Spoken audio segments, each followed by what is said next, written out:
একদা হযরত মুহাম্মদ সাল্লাল্লাহু আলাইহি ওয়াসাল্লাম এবং আয়েশা রাদিয়াল্লাহু তাআলা আনহার মাঝে ঝগড়া হলো, যার কারণে হযরত মুহাম্মদ সাল্লাল্লাহু আলাইহি ওয়াসাল্লাম ও আয়েশা রাদিয়াল্লাহু তাআলা আনহা কথা বলা বন্ধ করে দিলেন।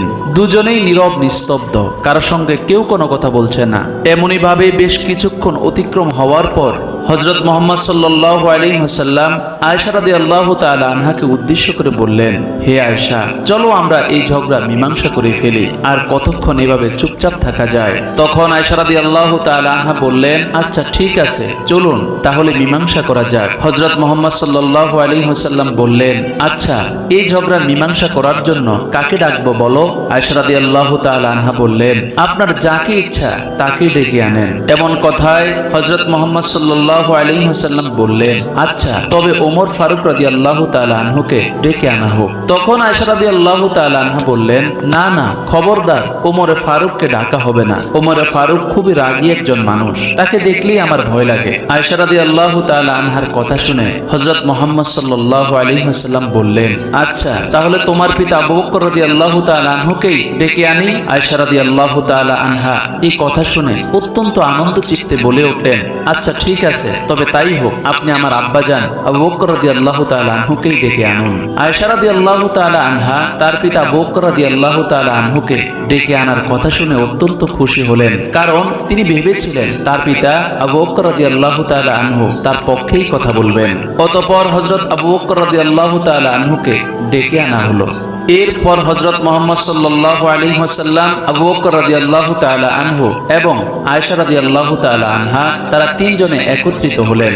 এরপর হযরত মুহাম্মদ সাল্লাল্লাহু আলাইহি ওয়াসাল্লাম আয়েশা রাদিয়াল্লাহু তাআলা আনহাকে উদ্দেশ্য করে বললেন, হে আয়েশা, ঘটনা কি আমি বলবো নাকি তুমি বলবে? আয়েশা রাদিয়াল্লাহু তাআলা আনহা বললেন, আপনিই বলুন, তবে যা ঘটেছে তাই বলবেন, মিথ্যার আশ্রয় নেবেন না। মেয়ের মুখে এমন কথা শুনে হযরত আবু বকর রাদিয়াল্লাহু তাআলা আনহু অত্যন্ত ক্ষিপ্ত হলেন এবং বললেন, তোমার এত বড় সাহস, তুমি নবীজিকে মিথ্যাবাদী বলো? হযরত মুহাম্মদ সাল্লাল্লাহু আলাইহি ওয়াসাল্লাম কখনোই মিথ্যা কথা বলতে পারেন না। এই কথা বলতে না বলতেই হযরত আবু বকর রাদিয়াল্লাহু তাআলা আনহু অত্যন্ত ক্ষিপ্ত হয়ে গেলেন এবং তার মেয়ে আয়েশা রাদিয়াল্লাহু তাআলা আনহাকে একটা চপেটাঘাত করলেন।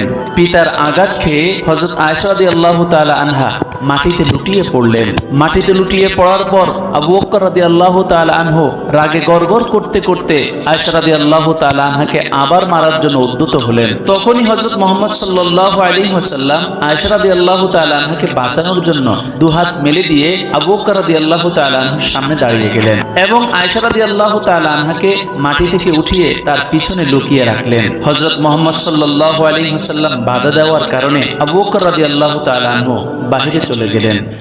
এরপর হযরত মুহাম্মদ সাল্লাল্লাহু আলাইহি ওয়াসাল্লাম আয়েশা রাদিয়াল্লাহু তাআলা আনহাকে সামনে নিয়ে বললেন, হে আয়েশা, দেখলে তো আমি তোমাকে কিভাবে বাঁচালাম? আজ যদি আমি তোমাকে না বাঁচাতাম তাহলে তোমার আব্বাজান তোমাকে আজ মেরেই ফেলতো। হযরত মুহাম্মদ সাল্লাল্লাহু আলাইহি ওয়াসাল্লামের কথা শুনে আয়েশা রাদিয়াল্লাহু লজ্জিত হলেন এবং হেসে দিলেন। আয়েশা রাদিয়াল্লাহু তাআলা আনহার হাসি দেখে হযরত মুহাম্মদ সাল্লাল্লাহু আলাইহি ওয়াসাল্লাম তিনি নিজেও হেসে দিলেন। এদিকে হযরত আবু বকর রাদিয়াল্লাহু তাআলা আনহু বাহিরে দাঁড়িয়েছিলেন। হঠাৎ তিনি নবীজি এবং আয়েশা রাদিয়াল্লাহু তাআলা আনহার হাসি শুনে আশ্চর্যিত হলেন এবং তিনি সঙ্গে সঙ্গে আবার বাসার ভিতরে প্রবেশ করলেন। অতঃপর আবু বকর রাদিয়াল্লাহু তাআলা আনহু ভিতরে প্রবেশ করে দেখলেন যে আয়েশা রাদিয়াল্লাহু তাআলা আনহা এবং হযরত মুহাম্মদ সাল্লাল্লাহু আলাইহি ওয়াসাল্লাম দুজনেই হাসতেছেন। তাদের হাসিমাখা মুখ দেখে আবু বকর রাদিয়াল্লাহু তাআলা আনহু তিনি নিজেও হাসতে হাসতে তাদের কাছে এগিয়ে গেলেন এবং বললেন, ইয়া রাসূলুল্লাহ, আপনি যেমন আপনাদের মাঝে ঝগড়া হলে মীমাংসা করার জন্য আমাকে ডাকেন, তেমনি আপনাদের সুখের সময় এবং হাসি খুশির মুহূর্ত আমাকে ডাকবেন, যেন আমি আপনাদের আনন্দঘন মুহূর্তের ভাগীদার হতে পারি। সুবহানাল্লাহ।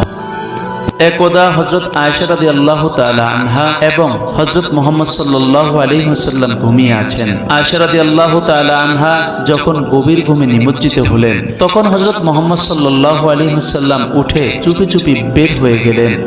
শেষ রাতে আয়েশা রাদিয়াল্লাহু তাআলা আনহার ঘুম ভেঙে গেল। হযরত আয়েশা রাদিয়াল্লাহু তাআলা আনহা দেখলেন রাসূল করিম সাল্লাল্লাহু আলাইহি ওয়াসাল্লাম তার পাশে শয্যায় নেই। আয়েশা রাদিয়াল্লাহু তাআলা আনহা এই অবস্থা দেখে তাকে তালাশ করতে লাগলেন। তালাশ করতে করতে ঘর থেকে তিনি বের হলেন।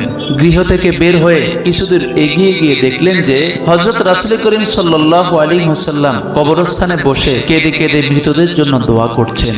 হযরত আয়েশা রাদিয়াল্লাহু তাআলা আনহা অদূরে দাঁড়িয়ে তা দেখতে লাগলেন। কিছুক্ষণ পর হযরত মুহাম্মদ সাল্লাল্লাহু আলাইহি ওয়াসাল্লাম যখন ঘরে ফেরার জন্য রওনা হলেন, হযরত আয়েশা রাদিয়াল্লাহু তাআলা আনহা তা বুঝতে পেরে একটি দৌড় দিলেন এবং রাসূল করিম সাল্লাল্লাহু আলাইহি ওয়াসাল্লামের আগেই ঘরে পৌঁছালেন। রাসূল করিম সাল্লাল্লাহু আলাইহি ওয়াসাল্লাম ঘরে এসেই আয়েশা রাদিয়াল্লাহু তাআলা আনহা, আমি তোমাকে দেখেছি, তুমি মিথ্যার ভান করে চোখ বুজে থেকো না। এটা শুনে হযরত আয়েশা রাদিয়াল্লাহু তাআলা আনহা হেসে দিলেন এবং উঠে বসলেন। বলা শুরু করলেন, ইয়া রাসূলুল্লাহ, আপনি আমার ভুল ধারণাকে মাফ করবেন। আমি মনে করেছিলাম আপনি আমাকে তরক করে অন্য কোনো বিবির গৃহে যাওয়ার জন্য ঘর থেকে বের হয়েছিলেন, এজন্যই আমি আপনার পিছু নিয়েছিলাম। হে আল্লাহ রাসূল, আমি যা করেছি তা আপনাকে অনেক ভালোবাসি বিদায় এমনটা আমি করেছি। সুবহানাল্লাহ। প্রিয় দর্শক, হযরত আয়েশা সিদ্দিকা রাদিয়াল্লাহু তাআলা আনহা এবং রাসূল পাক সাল্লাল্লাহু আলাইহি ওয়াসাল্লামের সংসার জীবন কত সুন্দর ছিল। কখনো রাগারাগি ছিল না, কখনো ঝগড়া ছিল না। কেউ একজন ভুল করে বসলে রাসূল পাক সাল্লাল্লাহু আলাইহি ওয়াসাল্লাম তার বিবিদের সংশোধন করে দিতেন। একজন আদর্শ স্বামী হিসেবে রাসূল করিম সাল্লাল্লাহু আলাইহি ওয়াসাল্লাম কত সুন্দর একজন মানুষ ছিলেন। একবার কতিপয় ইহুদি রাসূল করিম সাল্লাল্লাহু আলাইহি ওয়াসাল্লামের দরবারে এসে হাজির হলেন এবং হযরত মুহাম্মদ সাল্লাল্লাহু আলাইহি ওয়াসাল্লামকে বিদ্রূপ করে বললেন, আসসালামু আলাইকা, যার অর্থ তোমার মৃত্যু হোক। এই বলে তারা সম্বোধন করল।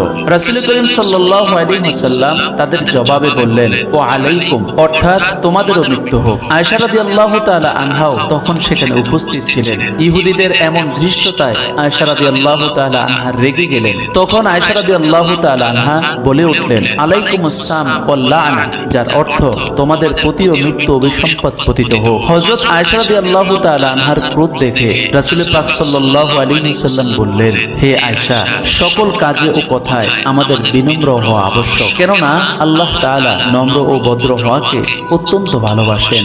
একজন আদর্শ স্বামী হিসেবে রাসূল করিম সাল্লাল্লাহু আলাইহি ওয়াসাল্লাম কত সুন্দর একজন মানুষ ছিলেন। একদা হযরত আয়েশা রাদিয়াল্লাহু তাআলা আনহা হযরত মুহাম্মদ সাল্লাল্লাহু আলাইহি ওয়াসাল্লামের সাথে উটের উপর আরোহণ করে কোথাও বেড়াতে যাচ্ছিলেন।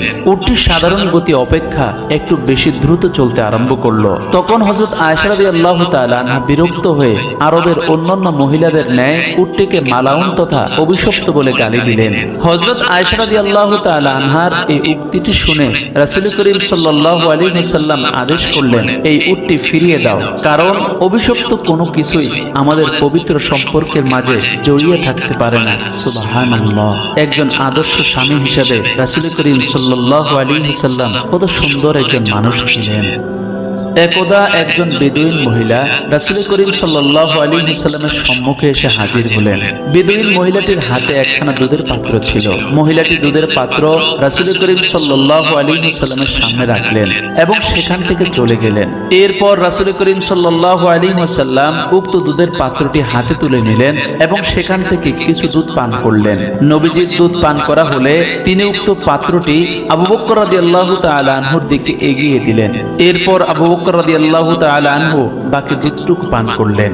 হযরত আয়েশা রাদিয়াল্লাহু তাআলা আনহাও সেখানে উপস্থিত ছিলেন। এই অবস্থা দেখে তিনি হযরত মুহাম্মদ সাল্লাল্লাহু আলাইহি ওয়াসাল্লামকে জিজ্ঞাসা করলেন, ইয়া রাসূলুল্লাহ, আমি দেখেছি আপনি বেদুইনদের কোনো জিনিস খেতে পছন্দ করেন না, অথচ আজকে বেদুইন মহিলার দেওয়া দুধ আপনি পান করলেন, কিন্তু কেন? এর হাকিকত কি? আয়েশা রাদিয়াল্লাহু তাআলা আনহার প্রশ্নের জবাবে রাসূল করিম সাল্লাল্লাহু আলাইহি ওয়াসাল্লাম বললেন, এই মহিলা সকল বেদুইনের মতো না, কারণ সে শরীয়তের বিষয়ে অনেক জ্ঞান রাখে।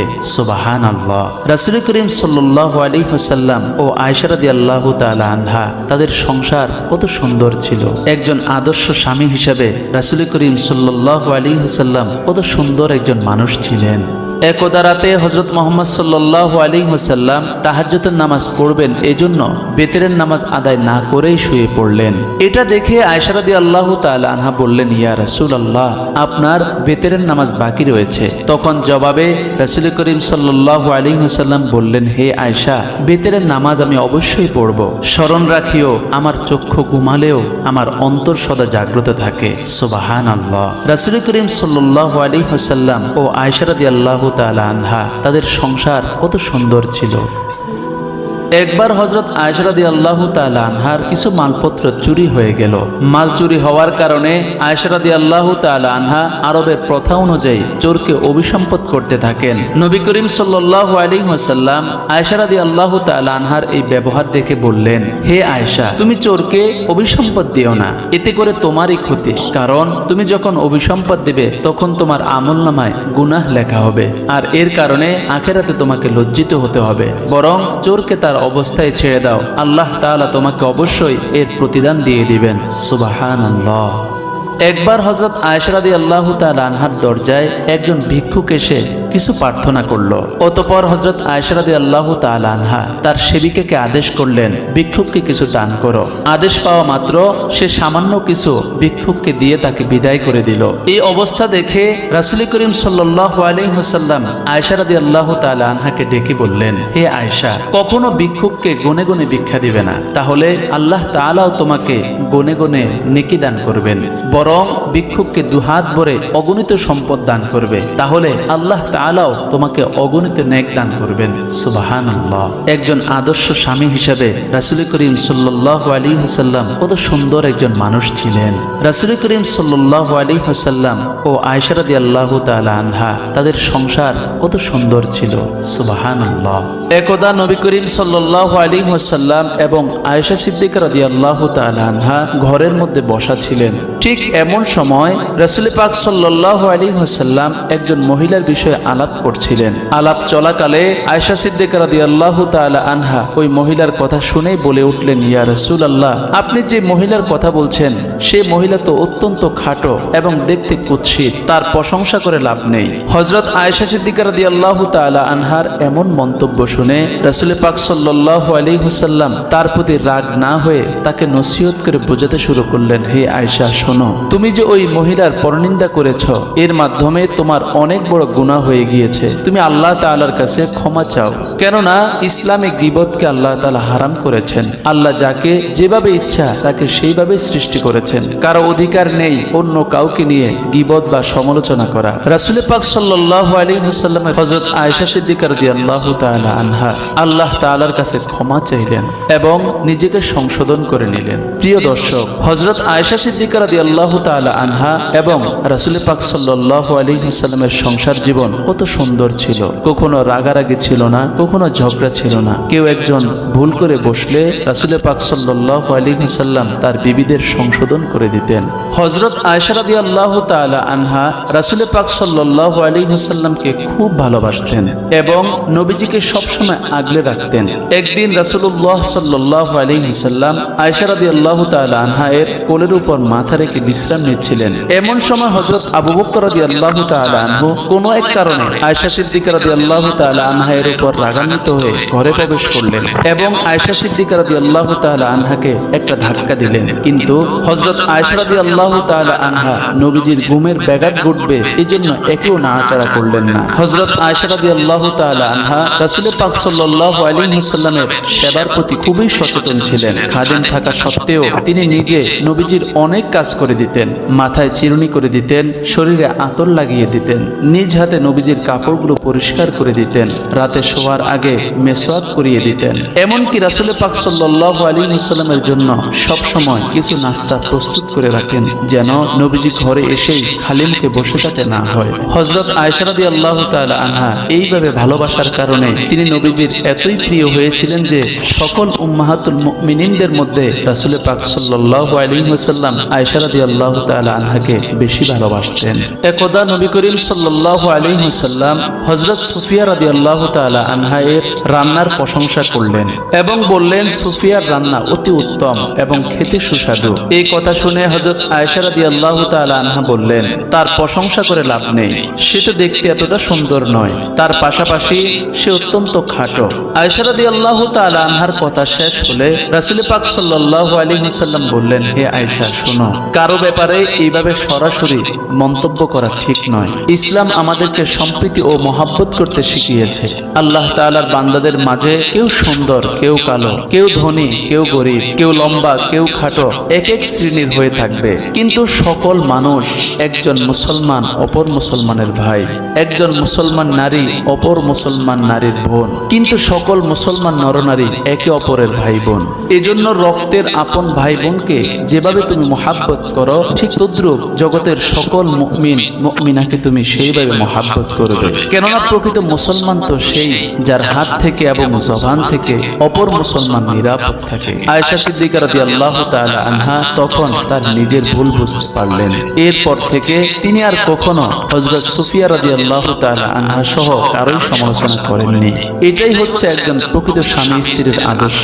একজন যদি ভুল করে বসে, অপরজন তার ভুল শুধরে দিবে, তার উপর চড়াও হবে না এবং তার সাথে খারাপ আচরণ করবে না। রাসূল পাক সাল্লাল্লাহু আলাইহি ওয়াসাল্লাম আমাদের সকলের জন্য এই আদর্শ শিখিয়ে গিয়েছেন। সুবহানাল্লাহ। প্রিয় দর্শক, আজকের ভিডিওটি এ পর্যন্তই। ভিডিওটি আপনাদের কেমন লাগলো অবশ্যই কমেন্টের মাধ্যমে জানাবেন। যদি আমাদের ভিডিওগুলো আপনাদের নিকট ভালো লাগে তাহলে অবশ্যই চ্যানেল